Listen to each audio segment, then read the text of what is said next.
palabras, pero no es que sintamos su voz audible, al menos tradicionalmente. Y seguimos el camino con Él. Y podemos conocerle.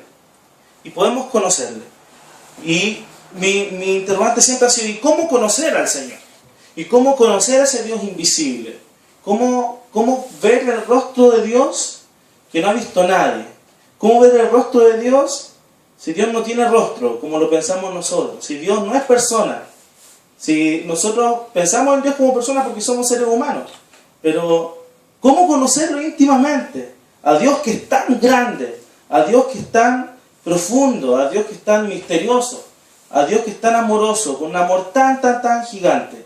¿Cómo conocerlo? ¿Podemos ver el rostro de Dios? ¿Podemos realmente tener intimidad con Él?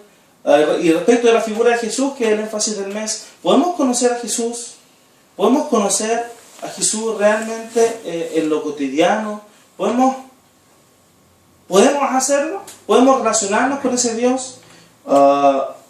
Y llego a una conclusión. Que es la que voy a compartir con ustedes hoy. ¿Sí? Lleva por título esta prédica Conociendo y reconociendo a Jesús. ¿Sí? Conociendo y reconociendo a Jesús. Soy malo para los títulos de las prédicas.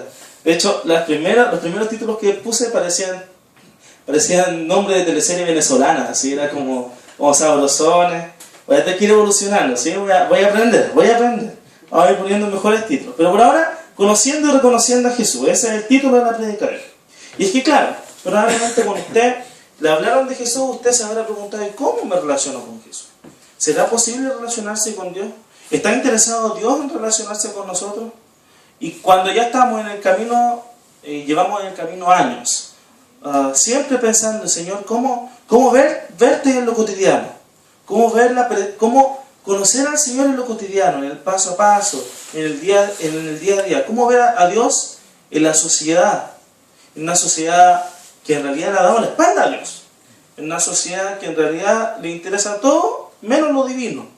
Donde hay una gran necesidad, pero donde la mayoría de la gente sacia esa necesidad, no en Dios. ¿Cómo hacerlo? Y yo hoy día voy a mostrarles dos fragmentos de la Escritura que a nosotros nos va a dar un poquito de luz respecto de cómo conocer al Dios invisible.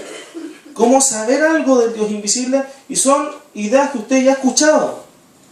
De verdad. Y es que en realidad muchas veces en la fe no necesitamos ser novedosos. Hay ideas a las que les tenemos que dar vuelta una, otra vez, hasta asimilarlas y poder vivirlas. Hay ideas que tendremos que escuchar y predicarnos y enseñarnos los unos a los otros una, otra vez. ¿Sí? Y es por eso que vamos a ver algunos versículos que nosotros ya hemos visto antes. Ustedes no conmigo, pero estoy seguro que la mayoría los habrá conocido. Si ustedes los ven por primera vez, vamos a aprender de ellos juntos. ¿Sí? Y el primero de ellos es Juan, el capítulo 5, versículos 18 y 19.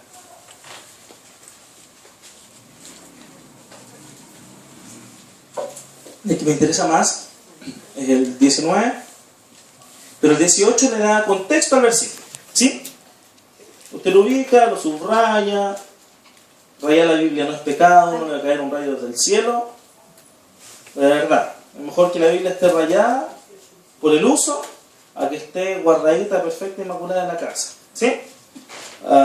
Dice así: por esto, los judíos aún más procuraban matarle, porque no solo quebrantaba el día de reposo, sino que también decía que Dios era su propio Padre, haciéndose igual a Dios. En ese contexto estaba Jesús. ¿Sí? De ser criticado y perseguido, porque la gente se empezaba a organizar para matarlo. Y después Jesús lo que dijo no fue algo que iba a apagar el incendio, le tiró de encima. Respondió entonces Jesús y les dijo: de cierto os digo, no puede el Hijo hacer nada por sí mismo, sino lo que ve hacer al Padre. Eso también lo hace el Hijo igualmente, porque el Padre ama al Hijo y le muestra todas las cosas que él hace. Mayores cosas también le mostrará, de modo que vosotros os maravilléis. ¿Sí? Una palabra así mía. En un contexto en que Jesús comenzaba a ser perseguido y cuestionado porque hacía declaraciones raras. Pero mira lo que dice Jesús. Las enseñanzas de él no son como las de cualquiera. Habla como con autoridad. Y no solo habla como con autoridad, sino que las cosas que dicen nos hacen sospechar que no es cualquier persona. Parece que lo que dice tiene tintes un poco mesiánicos, y no solo mesiánicos, porque la idea de un Mesías los judíos la tenían asimilada. Si que surgiera un Mesías no era el problema, si ellos estaban esperando un Mesías, habían surgido otros que se creían Mesías, pero un Mesías que tenía demasiadas características divinas según él, que decía cosas que lo asociaban demasiado a la figura de Dios. Y precisamente es el primer tip para que nosotros podamos conocer al Dios invisible. ¿Cómo será Dios? ¿Cómo será el trono de Dios? Y nosotros nos imaginamos eso. Cuando parta la presencia del Señor, ¿cómo será? ¿Serán las calles de oro? ¿Será el mar de cristal? Y habrá un trono grande, grande, grande, con un Dios con barba, así, y musculoso, como Zeus en las películas, así, con un trono y un báculo gigante. ¿Será así Dios? ¿Ese será el rostro de Dios? ¿Cómo será el carácter de Dios? ¿Hablará con voz profunda? ¿Tendrá voz de pito? Perdónenme si se ofende con el comentario, pero son preguntas que nos hacemos. ¿Cómo será Dios? ¿Tiene Dios forma? ¿Tiene Dios forma? ¿Qué podemos saber de Él? Y quizás hay preguntas que no nos vamos a responder sino hasta que estemos con Él. O sea, yo no le puedo decir si Dios efectivamente tiene pectorales marcados. No, eso no lo podemos resolver. Lo que sí podemos resolver es cuál es su forma de vincularse con nosotros. Y lo que podemos decir del Dios invisible es cuál es su carácter quizá. Es cómo Él se expresa hacia nosotros. Cuál es el valor que Él nos da. Cuál es la forma de relacionarse que Él tiene con nosotros. ¿Sí? Y es por eso que el versículo 19 que acabo de leer es clave. No puede el Hijo hacer nada por sí mismo, sino lo que ve hacer al Padre. ¿Se lo traduzco? Todo lo que yo hago es lo que yo veo a mi Padre hacer. Si usted quiere conocer al Dios invisible, usted tiene que tomar todos estos relatos y comenzar a leerlos. Y usted se va a dar cuenta cómo es Dios. Jesús hace exactamente lo que ve a su Padre hacer. Eso es lo que el versículo acaba de decir. Cuando Jesús sana a alguien en sábado, lo hace porque era lo que él veía a su Padre hacer, o lo que su Padre le decía que hiciera. Cuando Jesús trata de la forma en que trató a los fariseos y a la mujer que fue encontrada en adulterio, cuando Jesús sanaba a alguien, o cuando Jesús desafiaba a alguien, cuando Jesús provocaba con sus actitudes a la gente, no era algo que Jesús se hizo porque él quería y en realidad se desbandó, no, era porque era lo que Dios mismo quería hacer. Cuando nosotros vemos actitudes misericordiosas de Jesús, es Dios reflejando su amor. Nosotros de repente tenemos una imagen de Dios tan mala, una imagen de Dios cargada de lo que la gente dice de Dios. Del tatita Dios, como yo escuchaba cuando chico, tatita Dios te va a castigar, tatita Dios aquí, tatita Dios allá. Y nosotros comenzamos a construir quién es Dios en nuestra vida a partir del tatita Dios, o a partir del niño Jesús. El niño Jesús que aquí, el niño Jesús acá, el niño Jesús ahí. Y nosotros comenzamos a construir nuestra imagen de Dios, y de repente la imagen que tenemos de Dios es una imagen súper terrible, una imagen que asusta, una imagen lejana, una imagen del Dios que nos acerca a nosotros. Nosotros tenemos que acercarnos a nosotros, y ojalá a través de algún intermediario extra, acercarnos a Dios, ojalá a través de un pastor, un sacerdote, porque es como si Dios no estuviera interesado en nosotros. Pero lo genial que Dios hace es revelarse en Cristo y demostrarnos todo lo contrario. ¿Saben que Dios, cuando quiere salvar la humanidad y cuando quiere mostrarse a la humanidad, no lo hace desde el cielo, entre comillas, ¿sí? No lo hace solo desde el trono. No es que Dios está en el trono y empieza a hablar desde ahí, oh humanidad. Dios no hace eso. Lo que Dios hace en Cristo es que se encarna y toma forma de persona y camina así entre nosotros. Y se pone a vivir con nosotros como si fuera nuestro vecino. Y se acerca a la humanidad. No es un Dios que hace misión desde muy lejos, no es un Dios que se queda en el cielo y manda a alguien, es un Dios que se encarna en Cristo. con todo lo que eso significa. Y se acerca. Entonces lo primero es quizás sacarnos la imagen, especialmente a quienes estamos viniendo desde hace poquito, sacarnos la imagen que tenemos del Dios lejano. Y a quienes llevamos años en la iglesia también. Sacarnos esa imagen de este Dios que está solo en un trono y en el cielo. Porque Dios se acerca a través de Cristo a nosotros. Y a través de Cristo revela sus pensamientos y sus acciones. Cuando Jesús tenía una misericordia incomprensible y perdonaba a la mujer que según la tradición judía debía ser apedreada, era Dios perdonando. Cuando Jesús se atrevía a quebrantar el sábado, o al menos la forma en que los judíos tenían de ver el sábado, era Dios en Cristo quebrantando esa tradición. Cuando Jesús en su humanidad se permitía ciertas cosas, era Dios también en eso, reflejado en eso. La incomodidad de Dios frente a esos religiosos, por ejemplo, que ponían precio a la gente para que pudiera hacer su sacrificio y que convertían el templo de Dios en una casa de ladrones. Y ese Jesús que reaccionaba sacándolos a todos, yo creo personalmente que era Dios también haciéndolo. Era Dios indignado, era Dios amando, era Dios perdonando.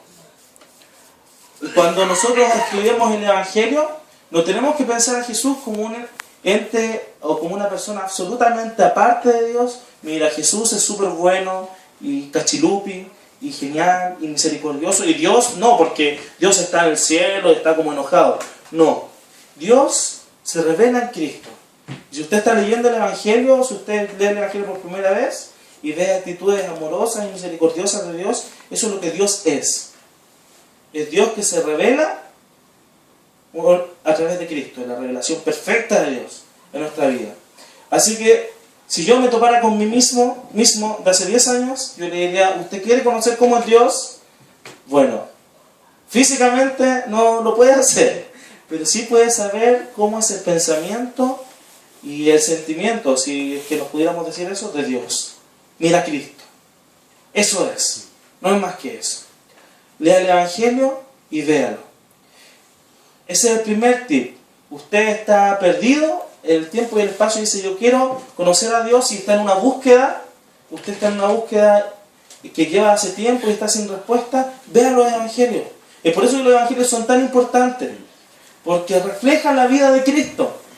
Por eso es tan importante, a pesar de que de repente nos cuesta leerlo, porque historia tras historia nos cuesta, nos enredamos. Pero en los Evangelios encontramos a Jesús manifestando a Dios, a Jesús reflejando a Dios completamente en todos sus actos. Primer tip para conocer al Dios invisible: ver a Cristo obrando. Porque las cosas que Jesús hizo, no las hizo porque Él quería simplemente, sino que era lo que Dios demandaba de Él hacer, lo que Dios mismo hacía. ¿Ya? Primer tip: ¿es posible conocer a Dios? Es posible. ¿Es posible ver al Dios invisible? Es posible. Lo vemos en Cristo. Podemos hacerlo. No estamos perdidos. No estamos así como ciegos. Podemos verlo en la Escritura. ¿Sí? Y que el Espíritu Santo nos ayude. Y que lo estudiemos y oremos y que Dios nos ayude a ver a Cristo. Pero es posible. Es posible. Y bien, el segundo tip, y hoy día va a ser prédica corta, espero, a menos que llegue ya media hora, que uno pierde la noción del tiempo de arriba. Y el segundo tip es importante, y sobre eso hay un poco más de novedad. Así que le voy a pedir que busquen su Biblia, Mateo 25, versículo 31 en adelante. ¿Sí?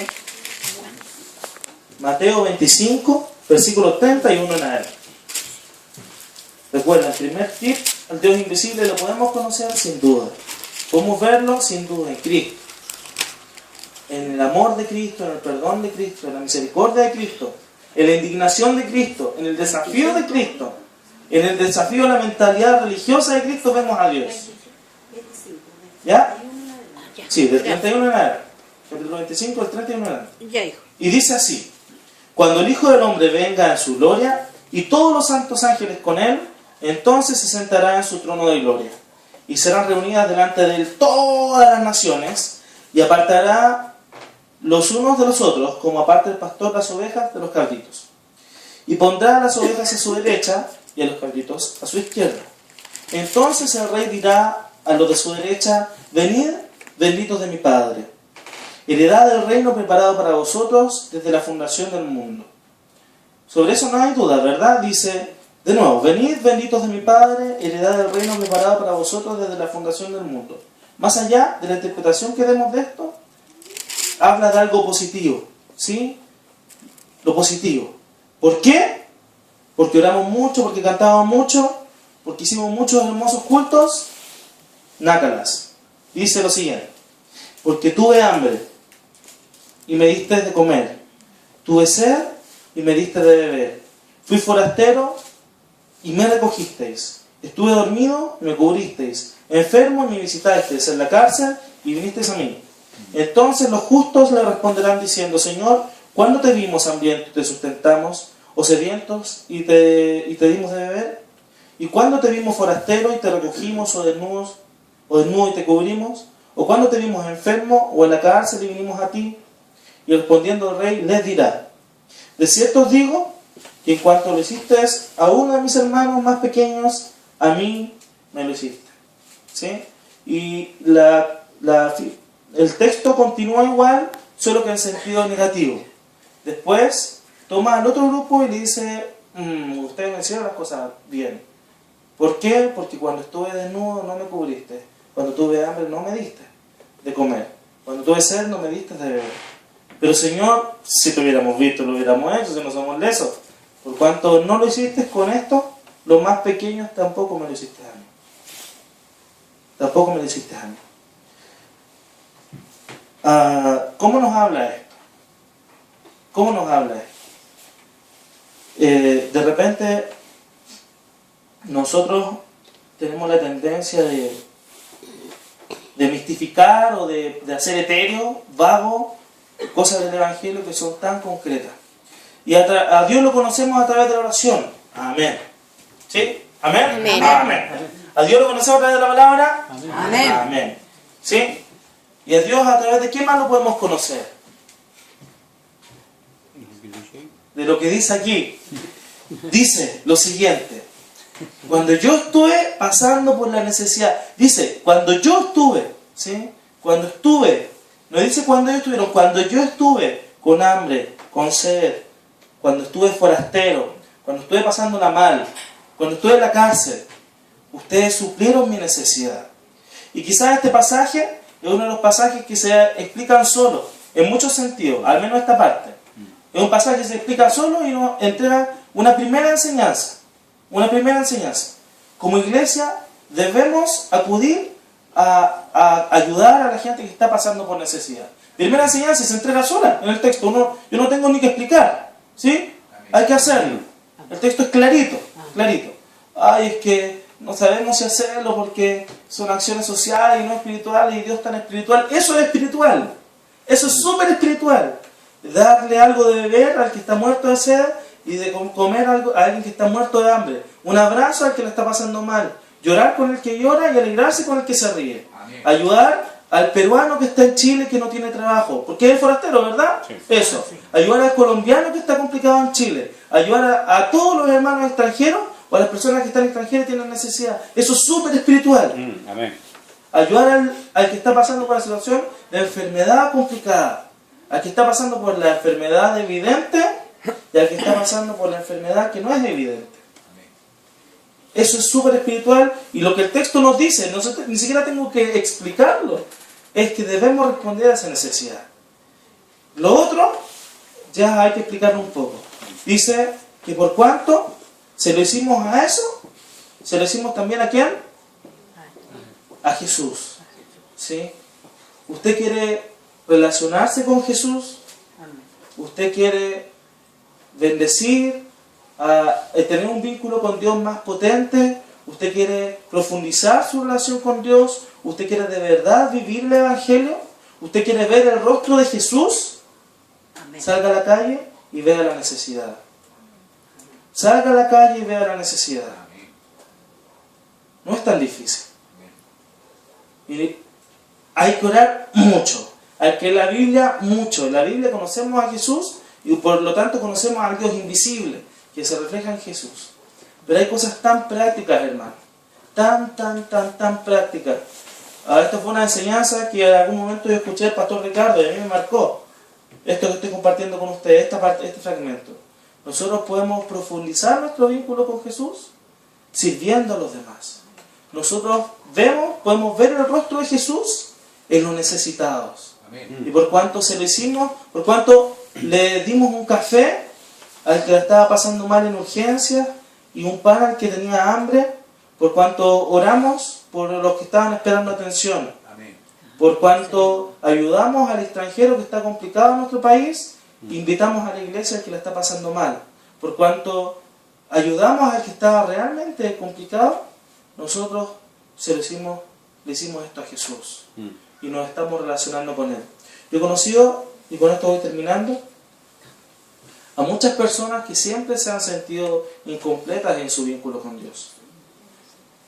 A muchas personas que por más que oren mucho y por más que van a hermosos cultos, se sienten intranquilas. Y yo creo que una de las cosas que hacen que nos sintamos intranquilos, a pesar de venir a muchos cultos y de orar mucho y de leer la Biblia, es que nos falta esa otra parte, que es vital en el Evangelio, que es relacionarnos con Jesús a través del servicio a los demás. Hay muchos que están y que dicen, no sé, como que me falta algo, me voy a la otra iglesia, a ver si los cultos de allá son más bacanes. Y en la otra iglesia, me falta algo, y van vuelta, que vuelta, siempre con una necesidad y con una cosa que falta. Muchas veces lo que falta es poner ese amor o ese vínculo con Dios en acción y profundizar nuestro vínculo con Dios a través del servicio a los demás.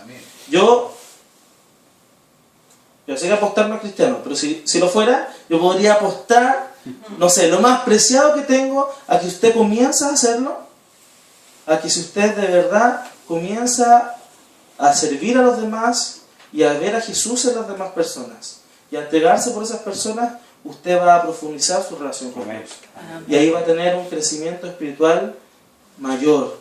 No un crecimiento espiritual, usted no vean Dragon Ball Z, no me sirve como ejemplo. No un crecimiento espiritual místico, como que nos va... Había una caricatura que se llamaba Dragon Ball Z. Y había algo que cuando se ponían más poderosos se ponían rubios con los ojos azules y les salía como un vientecito de arriba. ¿Sí? Así. Y cuando yo era chico me imaginaba el crecimiento espiritual como Goku, así. Con un poder que salía y como vaporcito, así como... Y nosotros a veces tenemos esa imagen del crecimiento espiritual y voy a andar levitando y cuando me miren yo voy a saber lo que piensa y lo que siente y y se van a caer al piso. Crecimiento espiritual. Quizá algo de eso tenga el crecimiento espiritual. Pero el crecimiento espiritual va mucho más allá y tiene que ver con que aprendamos a amar. Y vamos a profundizar nuestro vínculo con Dios cuando aprendamos no solo a amarle a Él como si se pudiera amarle a Él sin amar a los otros. Tenemos que aprender que debemos amarlo a Él y que ese amor nos debe llevar a amar a los demás. Y que al vincularnos con los otros, también profundizamos nuestro vínculo y nuestro amor por Dios. 2 tips y estamos listos. Primero, podemos conocer al Dios invisible, al que no vemos en nuestra oración, a través de Cristo. Y cuando somos desafiados, cuando somos consolados, cuando somos instruidos por Jesús en la Escritura, estamos viendo a Dios que nos consuela, que nos desafía, que nos instruye. Y el segundo, si queremos profundizar nuestro vínculo con Dios y ver realmente a Jesús, tenemos que entregarnos por los demás. O si no, nuestra fe, no voy a decir que es vana, pero voy a cuestionar al menos la forma que estamos relacionándonos con Dios. Porque el amor es clave. Porque una prueba de una verdadera conversión y de una verdadera comprensión del Evangelio es que amamos a los demás y nos entregamos a Dios en el servicio a Él a través de servir a los demás también. ¿Sí? El Señor nos desafía hoy. Vamos a orar. ¿Sí? Vamos a orar. Te quiero pedir que puedas orar tú en tu puesto y preguntar y hablar con el Señor. Lo que escuchaste hoy te desafía de alguna forma, te habla, quizás no. Señor, ayúdame a entender al hermano que ha enredado, por favor. O quizás, Señor, ayúdame a tomar una decisión para amar a los demás. Algo concreto. Algo concreto. ¿Ya? Tómese un tiempo para orar. Después vamos a orar juntos, ¿sí?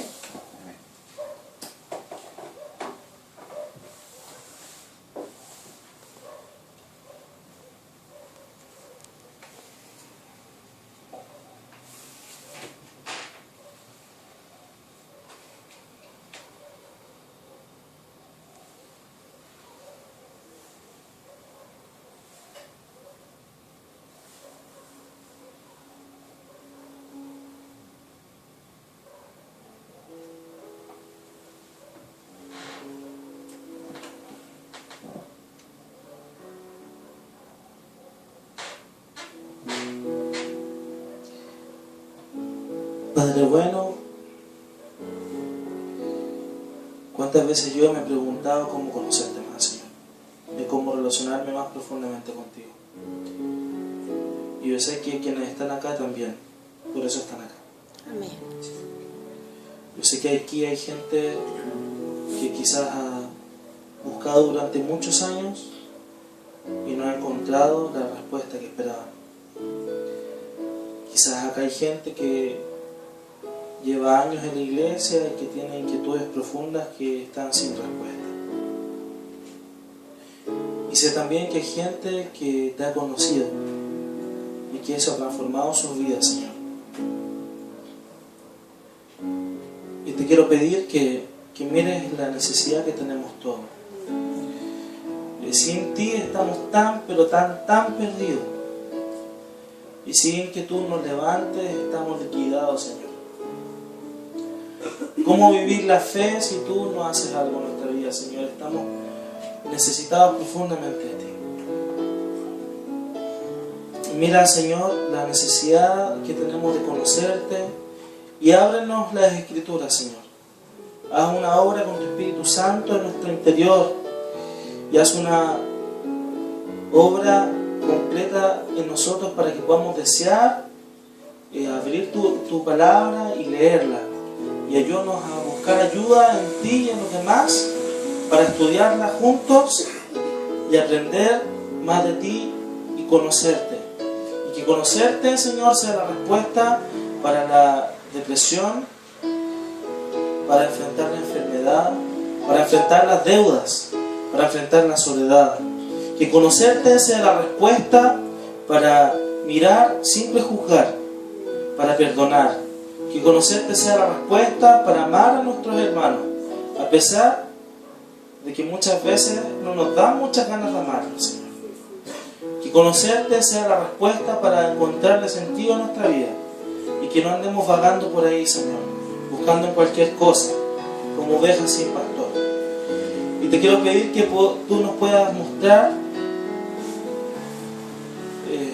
que tú te puedas revelar a nosotros y que nos permitas verte en las demás personas, reconocerte en las situaciones difíciles de los demás, que podamos ver al necesitado, al afligido, al endeudado, al triste, al que está sufriendo por amor, al que está sufriendo por una enfermedad, al que está pasando por un fracaso en cualquier área de su vida, y que podamos acercarnos a Él con amor. Que podamos dejar de pensar que lo espiritual es etéreo y que podamos dejar de pensar que lo espiritual solo tiene que ver entre tú y nosotros y podamos entender que lo espiritual tiene que ver con amar a los demás, Señor, y entregarnos a ti en el servicio a los otros, Señor. Entregarnos a ti y servirte a ti en el servicio a los demás. Te pedimos que nos ayudes a entender esto y a tomar decisiones concretas, Señor, para avanzar en esa dirección. En el nombre de Jesús, oramos, Señor. Amén.